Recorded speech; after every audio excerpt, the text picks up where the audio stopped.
Halo semuanya, saya Ivan Saputra. Saya adalah mahasiswa Magister Administrasi Kebijakan Kesehatan, Peminatan Administrasi Rumah Sakit, Fakultas Kesehatan Masyarakat Universitas Airlangga Surabaya tahun 2023-2024.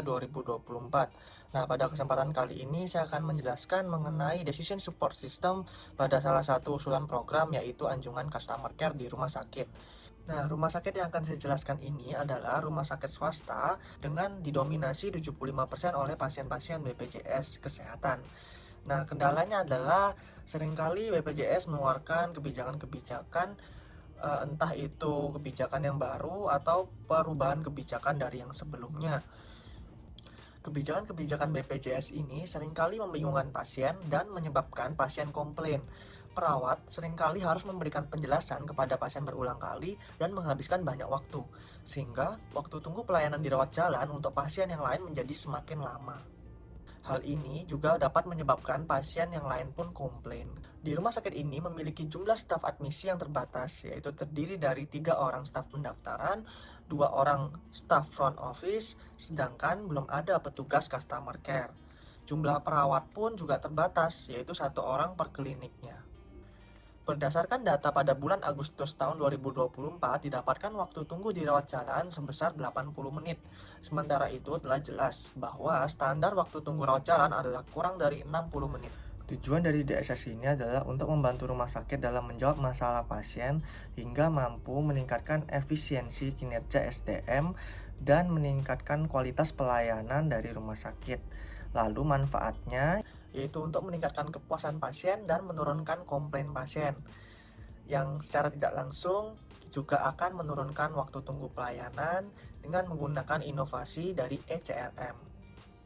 Usulan teknologi yang akan digunakan adalah anjungan customer care, di mana teknologi ini diharapkan mampu menjadi pemberi penanganan awal terhadap pertanyaan-pertanyaan yang diutarakan oleh pasien. Oke, berikutnya saya akan jelaskan sedikit referensi mengenai topik ini. Kepuasan pasien dipengaruhi oleh beberapa hal. Yang pertama menurut Sondak tahun 2023 yaitu dipengaruhi waktu tunggu. Lalu menurut Sugondo tahun 2021 dipengaruhi oleh biaya, kebersihan, dan kenyamanan. Untuk waktu tunggu juga dipengaruhi oleh beberapa hal. Yang pertama oleh faktor men, yaitu dokter datang terlambat dikarenakan ada kegiatan lain, dan perawat melakukan tugas di luar job desk karena keterbatasan SDM. Lalu dari segi metode, yaitu petugas melayani pasien lain saat pelayanan dikarenakan tidak adanya layanan customer care. Lalu segi mesin, yaitu pendaftaran manual karena gangguan sistem, dan environment, yaitu pasien kurang terinformasi karena tidak adanya alur petunjuk.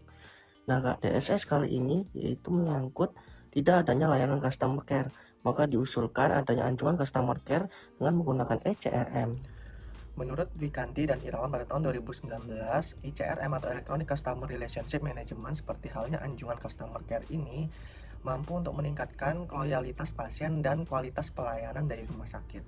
Oke, berikut adalah mind map-nya. Oke, untuk mind map ini kita bisa lihat dulu dari gambar yang paling kiri, yaitu adalah bagian input. Nah, input terdiri dari beberapa macam hal. Yang pertama adalah biaya. Biaya ini meliputi biaya sarana dan prasarana. Sarana seperti sistem IT dan prasarana contohnya adalah listrik. Lalu berikutnya adalah SDM.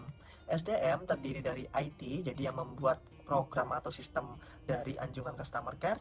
Lalu yang berikutnya adalah penunjang pelayanan. Penunjang pelayanan ini terdiri dari manajer, jadi yang membuat sistem ini dan mendesain secara garis besar, lalu juga memberikan ACC terkait dengan hal-hal yang diperlukan dalam pengadaan anjungan customer care. Lalu berikutnya adalah IPS atau instalasi pemeliharaan sarana, jadi nantinya akan menginstal dari hardware. Lalu berikutnya adalah staf admisi. Jadi staf admisi ini adalah yang memberikan masukan nantinya terhadap daftar-daftar pertanyaan yang dibutuhkan maupun daftar jawaban.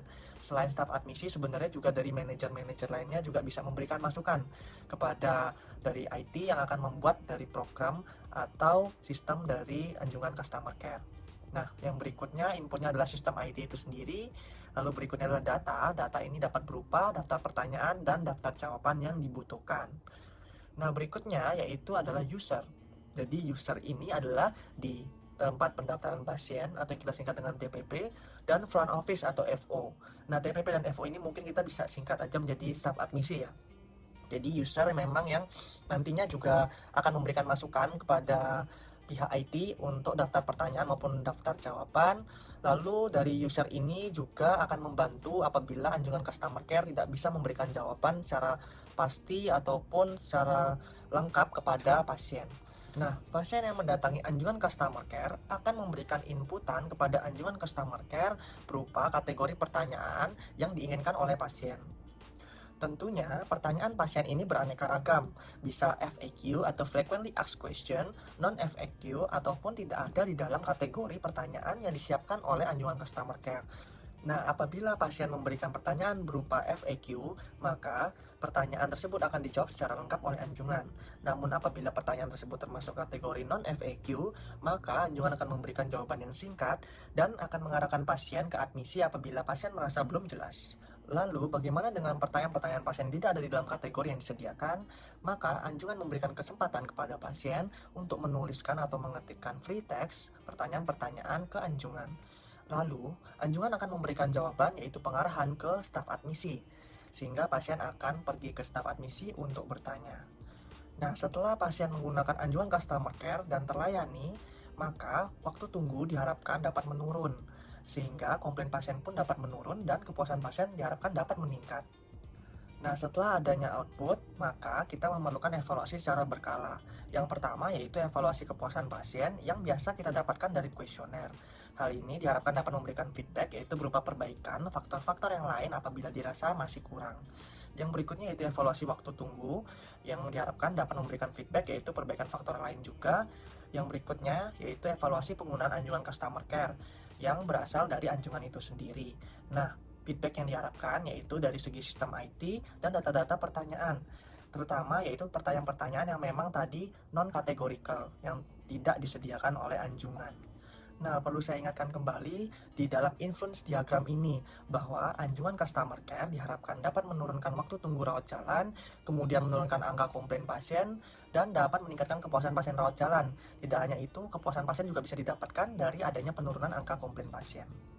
Berikutnya saya jelaskan mengenai program flowchart dari anjungan customer care di rumah sakit. Pertama, pasien datang. Pasien yang memiliki pertanyaan maka akan mendatangi anjungan customer care. Tetapi apabila tidak, dapat melanjutkan pelayanan kesehatan pasien hingga pasien pulang. Pasien yang mendatangi anjungan customer care, pasien akan memilih kategori pertanyaan yang diinginkan. Nah, kategorinya tersedia atau tidak? Apabila pertanyaan pasien tidak ada di dalam kategori, maka anjungan akan mengarahkan pasien ke staf admisi, lalu anjungan akan meminta feedback pasien. Pasien akan mengisi pertanyaan yang sebenarnya diinginkan, yaitu berupa free text. Nah, pertanyaan tersebut akan menjadi database feedback pertanyaan. Kemudian, pasien akan bertanya ke staf admisi. Setelah terjawab, maka pasien akan melanjutkan ke pelayanan kesehatan berikutnya. Kemudian pasien dapat pulang setelah selesai. Lalu, apabila pasien memiliki pertanyaan dengan kategori, maka kategorinya kita lihat apakah dia FAQ atau yang non-FAQ. Apabila yang non-FAQ, maka akan muncul jawaban yang singkat dan pengarahan ke staf admisi apabila pasien belum paham. Lalu, anjungan akan meminta feedback, kemudian pasien akan mengisi feedback, dan apabila pasien sudah paham, maka pasien akan melanjutkan ke pelayanan kesehatan berikutnya, hingga pasien pulang. Namun, apabila pasien belum paham, maka terlebih dahulu anjungan akan mengarahkan pasien untuk bertanya ke staf admisi. Apabila pertanyaan pasien termasuk dalam kategori FAQ, maka anjungan akan memberikan jawaban yang lengkap, sehingga dapat menjawab pertanyaan pasien. Dan pasien akan melanjutkan ke pelayanan kesehatan berikutnya hingga pasien pulang. Nah, ini adalah gambar decision rule formulation. Berdasarkan formula ini, ketika user menginput kategori pertanyaan, sistem akan menentukan alur selanjutnya. Apabila pertanyaan adalah yang sering ditanyakan atau FAQ, maka sistem akan memberikan jawaban yang sesuai dan meminta user untuk memberikan input berupa feedback, lalu penggunaan anjungan selesai. Untuk pertanyaan yang jarang ditanyakan atau non-FAQ, maka sistem akan memberikan jawaban singkat yang sesuai, kemudian meminta user untuk memberikan input feedback sekaligus mengarahkan user ke staf admisi apabila dirasa jawaban masih belum menjawab pertanyaan user sepenuhnya. Dan penggunaan anjungan pun selesai. Sementara itu, untuk pertanyaan yang tidak ada di dalam sistem, maka user diarahkan untuk menginput feedback, yang kemudian user diarahkan ke staf admisi, dan penggunaan anjungan pun selesai. Nah, feedback yang diminta oleh anjungan yaitu berupa free text pertanyaan, yang nantinya akan menjadi database usulan pertanyaan untuk diinput ke dalam anjungan. Seperti yang sudah saya sebutkan sebelumnya, terdapat beberapa evaluasi dalam DSS ini dan diharapkan dapat dievaluasi secara berkala. Bisa kita mulai coba dari evaluasi uji coba minggu pertama, kemudian pada bulan pertama, dan evaluasi berkala setiap 3 bulan sekali untuk memastikan keberlangsungan dari program ini. Keterbatasan dalam DSS ini yaitu apabila pertanyaan-pertanyaan tidak terdapat di dalam sistem, maka pasien diharuskan untuk menginput feedback berupa pertanyaan-pertanyaan yang mereka inginkan. Kemudian apabila terdapat pasien-pasien yang berusia lanjut atau yang kita sebut dengan gaptek, maka mereka mungkin akan mengalami kesulitan dalam menggunakan anjungan ini. Dapat disimpulkan bahwa DSS berupa anjungan customer care mampu untuk meningkatkan kualitas pelayanan di era BPJS dengan cara menjawab pertanyaan pasien layaknya customer care. Namun terdapat keterbatasan yang dapat dijumpai seperti ketiadaan atau kurangnya data pertanyaan dan kesulitan dalam penggunaan anjungan ini. Berikut adalah referensi dari DSS ini. Oke, sekian penjelasan dari saya. Semoga dapat mudah dipahami dan dapat bermanfaat bagi teman-teman semua. Terima kasih, sampai jumpa di lain kesempatan.